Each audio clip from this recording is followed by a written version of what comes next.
नमस्कार दोस्तों, एक बार फिर मैं हाजिर हूँ आपके लिए एक सच्ची घटना के साथ। आपका ज़्यादा वक्त नहीं लेते हुए मैं शुरू करता हूँ आज की crime story. Bus conductor cash लेकर जब देहरादून के ISBT में जाता है तो कैशियर बाबू पूछते हैं कि अरे आप तो रोज़ बहुत जल्दी आ जाते थे कैश जमा करने, आज दिन देर कैसे हो गई? कोई समस्या है, कोई दिक्कत है? तो जो बस कंडक्टर कैश लेकर गया था वो बहुत घबराया हुआ था, वो सही से उत्तर नहीं दे पा रहा था। तो कैशियर ने पूछा क्या बात, कोई दिक्कत है? इतना सब कुछ पूछते हुए कैशियर ने बात कही। बस कंडक्टर ने जब इतनी बात सुनी तो कांपने लगा, सही से जवाब नहीं दे पा रहा था और हड़बड़ाने लगा। हड़बड़ाते हुए उसने कहा, सर अगर आपको कुछ चाहिए तो मिल जाएगा। तो कैशियर ने कहा, अरे हमें क्या चाहिए, हमें आप क्या दे सकते हो? तो बस कंडक्टर ने कहा, सर मेरी बस में एक लड़की है, अगर आप उससे मिलना चाहें तो मिल सकते हैं। इतना सुनते ही बस कंडक्टर के मन में खुशी आ गई। उन्होंने जो कैश जमा हुआ था वो कैश, जो कैश पहले से पड़ा था वो कैश, सारा कैश छोड़ करके अपने पास के अधिकारी को थमा दिया और कहा, सर आप इसको 10 मिनट देखे रहिए, मैं अभी आ रहा हूँ। अब कैशियर बाबू और वो कंडक्टर दौड़े दौड़े उस देहरादून वाली बस पे चढ़ जाते हैं। जब उस पर बस पर चढ़ते हैं तो क्या देखते हैं कि 3 ड्राइवर पहले से ही उस लड़की के साथ छेड़छाड़ और रेप कर रहे हैं। जब वो तीनों ड्राइवरों ने देखा कि कैशियर बाबू आ गए हैं तो कहते हैं, अरे ये तो साहब आ गए हैं, चलो पहले इनको कर लेने देते हैं, फिर हम लोग बाद में समझते हैं। दोस्तों, अब पांचों मिलकर उस लड़की के साथ, जिसकी उम्र 16-17 साल के आसपास रही होगी, खुलकर रेप करने लगते हैं। दोस्तों, जिन ड्राइवरों ने उस लड़की के साथ ऐसा गंदा काम किया है, ईश्वर करता है तो अच्छा ही करता है, उन सबको सज़ा मिलनी चाहिए। जब कभी इसका फैसला होगा तो पूरी तरह से अच्छी तरह से होगा। उस लड़की को पटियाला जाना था, यदि पटियाला की बस मिल गई होती तो शायद आज इस सच्चाई से पर्दा नहीं उठ पाता। लेकिन खुदा का शुक्र है, ईश्वर जो करता है वो अच्छे करता है। वो लड़की बस से उतरती है अपना बैग लेकर, तो उसके सारे कपड़े अस्त व्यस्त होते हैं, बाल खुले हुए होते हैं और वो बहुत ही टेंशन और चिंता में लगी दिखाई देती है। वहाँ पर एक गार्ड रहता है, गार्ड देखता है कि लड़की की दुर्दशा हुई है और ये देखने में बहुत अस्त व्यस्त लग रही है, कुछ तो दाल में काला है। वो लड़की लोगों से पूछ रही थी कि मुझे पटियाला जाना है, पटियाले वाली बस कहाँ मिलेगी? फिर लड़की वो गार्ड के पास पहुंच जाती है चलते चलते और गार्ड से पूछती, साहब हमको पटियाला जाना है, पटियाला वाली बस कहाँ मिलेगी? तो गार्ड उसकी मनोस्थिति समझ जाता है और कहता है, बेटी तब तक यहाँ बैठो, बस कुछ देर में आते हैं और मैं आपको बताता हूँ। बगल में ही एक चाय की दुकान थी जहाँ पर मैगी, चाय, बिस्किट वगैरह सब बनता था। वो वहीं बेंच पर बैठ जाती है।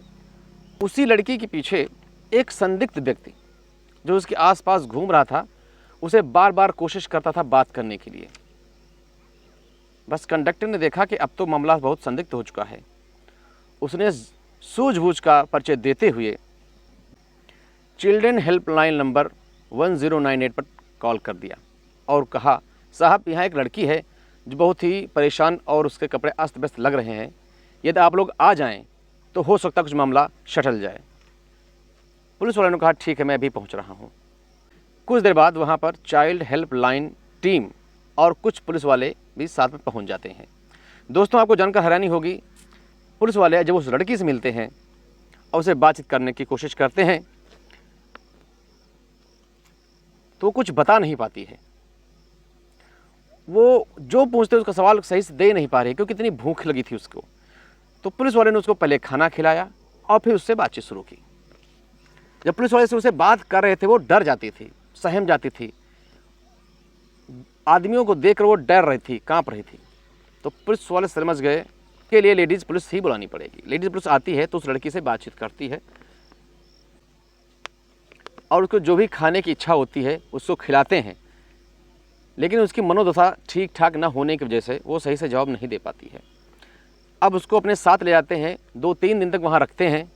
2-3 दिन रखने के बाद जब उसको माइंड सेटल होता है, तब वो इतना ही कह पाती है कि मेरे साथ बहुत बड़ा गंदा काम हुआ है और बहुत गलत किया गया है। इतना सुनते ही वहाँ के पुलिसकर्मियों ने समझ लिया कि यह इसके साथ कुछ गलत हुआ है, कुछ तो दाल में काला है। पुलिस की टीम उसी वक्त देहरादून के IBST बस स्टैंड पर जा करके वहाँ पर लगे सारे CCTV फुटेज खंगालना शुरू कर देती है और पता लगाने की कोशिश करती है कि माजरा क्या है। उस रात में जो भी बसें आई गईं, वहाँ के सारे ड्राइवरों को बुलाया जाता है और उनसे पूछताछ शुरू की जाती है। सारे फुटेज देखने के बाद, सारे वीडियो देखने के बाद एक व्यक्ति उस लड़की के आसपास घूमता नजर आता है। उसकी फ़ोटो निकलवा ली जाती है और उस फोटो को निकाल करके सारे ड्राइवरों को वहाँ के दिखाया जाता है। तो कुछ लोग कहते हैं हाँ मैं इसे जानता हूँ। उस व्यक्ति को बुलाया जाता है जो उस लड़की के साथ संदिग्ध हालत में पाया जाता है। पुलिस उसको गिरफ्तार करके अपने साथ ले आती है और उससे पूछताछ शुरू करती है कि माजरा क्या है। दोस्तों, कहानी यहाँ से एक नया मोड़ लेती है। आपसे रिक्वेस्ट करेंगे कि यदि आप मेरे चैनल पर नए हैं तो सब्सक्राइब कर लीजिए, यदि पुराने हैं तो इस वीडियो को लाइक कर दीजिए। बने रहिए मेरे साथ इस कहानी की पूरी तह तक जाने के लिए। आगे क्या क्या हुआ है आइए जानते हैं। पुलिस वालों ने उस कंडक्टर से कहा, यदि आप आराम से अपनी सारी घटना बता देते हैं तो ज़्यादा अच्छा है। यदि आपने बताने में आनाकानी की तो आप जानते होगी कि पुलिस वालों का क्या मैटर है, क्या सिस्टम है सच्चाई उगलवाने का। इसलिए चुपचाप सारी घटना हमको बताइए कैसे क्या हुआ है। अब वो डर जाता है तो उसने कहा ठीक है सर, मैं आपको सारी घटना बताता हूँ कैसे क्या हुआ है। वो सारी घटना बताना शुरू कर देता है। कहता है कि शाम को 4 बजे का वक्त था। दिल्ली के कश्मीरी गेट पर एक लड़की खड़ी हुई थी अपना बैग लेकर के। वो सारी आती जाती बसों वालों से पूछ रहा था कि पंजाब के पटियाला जाने वाली बस कहाँ पे है, कब मिलेगी, कैसे जाएगी। उस लड़की को उसको कुछ समझ में नहीं आ रहा था कैसे हम बस में बैठे और पटियाला पहुँचे। दोस्तों, वहाँ पर बहुत सारी बसें आती जाती रहती हैं, हर बस अपनी अपनी दिशा में जाती है। अब इस स्थिति में लड़की परेशान थी, किस पे बैठा जाए किस पे न बैठा जाए।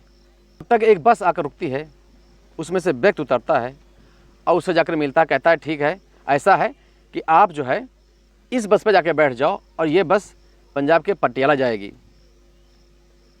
वो लड़की बिना कुछ सोच समझे, बिना किराया पूछे उस बस पर जाकर बैठ लेती है। वो एकदम टेंशन मुक्त थी, चिंता मुक्त थी कि हमें कोई दिक्कत नहीं है। बस कंडक्टर ने कहा कि जब आपका स्टेशन आ जाएगा तो मैं आपको वहाँ पर उतार दूंगा। लड़की ने कहा ठीक है। जिस बस पर उस लड़की को बिठाया था वो बस दिल्ली से देहरादून जाने वाली थी। वो बस दिल्ली से चलकर उत्तराखंड के रात को 10 बजे मेन बस स्टैंड पर जाकर पहुंच जाती है और वहां रुक जाती है। उस बस में सवार सारी सवारियां बारी बारी से उतरकर चली जाती हैं। वो लड़की उसी बस में बैठी रह जाती है। तो बस कंडक्टर और ड्राइवर दोनों उसके पास जाकर बैठते हैं और कहते हैं कि तुम चिंता मत करो, आपका स्टेशन बस अगली ही स्टेशन में आने वाला है, कुछ देर बैठो, बस यहाँ से हम भी चलते हैं और आपको आगे जाके वहाँ पर उतार देते हैं। लड़की आराम से बैठी थी। कुछ देर बाद वो ड्राइवर और कंडक्टर उससे छेड़छाड़ करने लगते हैं, उसके कपड़े उतारने लगते हैं, उसके शरीर को टच करने लगते हैं गंदी गंदी स्थिति में। वो लड़की चिल्लाती है, सब कुछ करते हुए उसको जो है वो लोग नहीं मानते हैं और उससे रेप करने की कोशिश करने लगते हैं और उसको छेड़ने लगते हैं। वहीं पास में खड़ी एक बस जो दिल्ली से ऋषिकेश के लिए चलती है, उसमें 2 ड्राइवर आपस में बात कर रहे थे। तब उनको शोर सुनाई दिया किसी लड़की के चीखने चिल्लाने की। तो वो लोग दोनों उतर करके उस बस में पहुंच जाते हैं जहाँ पर वो लड़की थी। अब ये 2 ड्राइवर पहुंच जाते हैं तो कहते हैं हम भी भाई इसके साथ एंजॉय करेंगे। जो पहले से 2 लोग उसके साथ रेप कर रहे थे और ये 2 ड्राइवर और पहुंच गए तो 4 लोग हो गए। अब चारों लोग बारी बारी से उसके साथ रेप करने शुरू कर दिया और उसके चीखे चिल्लाने की आवाज़ें आती रहीं। चारों लोगों ने मिलकर उसके साथ बारी बारी से रेप किया और खुल के एंजॉय किया। दोस्तों, मैं आप लोगों को बताना चाहूँगा कि ये काम चल ही रहा था। तब तक बस कंडक्टर जो उसको लेकर आया था उसने कहा कि आप लोग इस स्थिति को संभालिए, मैं तब तक कैश जमा करके आता हूँ। जो बस कंडक्टर कैश जमा करने गया कैश काउंटर पर, तब तक काफ़ी देर हो चुकी थी। तब कैशियर ने पूछा, अरे भाई तुम तो रोज़ 10 बजे तक आ जाते थे, आज रात को 12 बज रहा है, आप लोग इतनी देर कहाँ रहे, क्या किए? तो बस कंडक्टर ने बोला सर कुछ काम था, स्पेशल काम था जिसमें हमको देरी हो गई है, इसीलिए कैसे हम लेट में लेकर आए हैं। फिर कैसे ने कई तरह के उससे सवाल पूछे तो कंडक्टर उनका आंसर देने में हड़बड़ा रहा था। तो कैसे ने पूछा भाई क्या बात है, आपको सही से जवाब दे नहीं पा रहे हैं? तो ड्राइवर ने कहा सर मेरी बस में एक लड़की है, अगर आप उससे मिलना चाहें तो आप मिल सकते हैं। इतना सुनते ही कैसर के मन में खुशी के गुब्बारे फूटने लगे। उसने आओ देखा ना ताओ, सारा कैश वहीं पे छोड़ा, अपने पड़ोसी को कैश थमाया और कहा चलो भाई। अब कैशियर उस बस कंडक्टर के साथ उस बस में पहुंच जाता जहां पर यह सब घटना चल रही थी। वो 3 व्यक्ति जो पहले से वहां उपस्थित थे इस कैशियर को देखते हैं तो कहते हैं साहब आ गए, चलो भाई सब लोग रुक जाओ, साहब को पहले करने दो, फिर हम लोग बाद में निपटेंगे। अब 5 लोग मिलकर उसे खुल के संबंध बनाते हैं, खुल के एंजॉय करते हैं, खुल के रेप करते हैं। अब उसके साथ जब रेप कर रहे थे, वो चीख रही चिल्ला रही थी, तो उससे वो लोग बस एक ही बात कह रहे थे कि देखो आपको पटियाला जाना कि नहीं जाना है? तो बोलती जाना है। तो बोले उसे तुमको अगर पटियाला जाना है तो आपको ये सब काम करना होगा। वो लड़की चाहे चुपचाप सहम जाती और उस सब दर्द दुख बर्दाश्त करती, क्या करती क्या ना करती। की हालत बिल्कुल ठीक नहीं थी। जहाँ पर 5 लोग किसी लड़की के साथ ऐसा गंदा काम कर दें तो उसकी मनोस्थिति और इस शरीर की स्थिति क्या रहेगी दोस्तों, सोचने वाली बात है। कुछ देर बाद एंजॉय करके सारे ड्राइवर वहाँ से चले जाते हैं। जब पुलिस को सारी घटना मालूम हो जाती है तो उनके खिलाफ एफआईआर दर्ज करती है, सख्त से सख्त कार्रवाई करने की कोशिश करती है। अब इधर देखते हैं कि उस लड़के का क्या हुआ। जब पुलिस वाले उस लड़की से पूछते हैं कि आप कहाँ जाओगी, तो लड़की कहती है मुझे पंजाब के पटियाला गांव जाना है। जब पुलिस पता करती है तो कुछ और निकलता है। पता करने के बाद पता चलता है कि ये उत्तर प्रदेश के मुरादाबाद के मुंडापाड़ा गांव की रहने वाली है। जब उस लड़की को लेकर वहां पर पहुंचते हैं तो वहां पे पता चलता है कि 12 दिन पहले लड़की यहां से गायब हो गई और इसकी एफआईआर दर्ज कराई गई थी, लेकिन आज तक ये नहीं मिली है।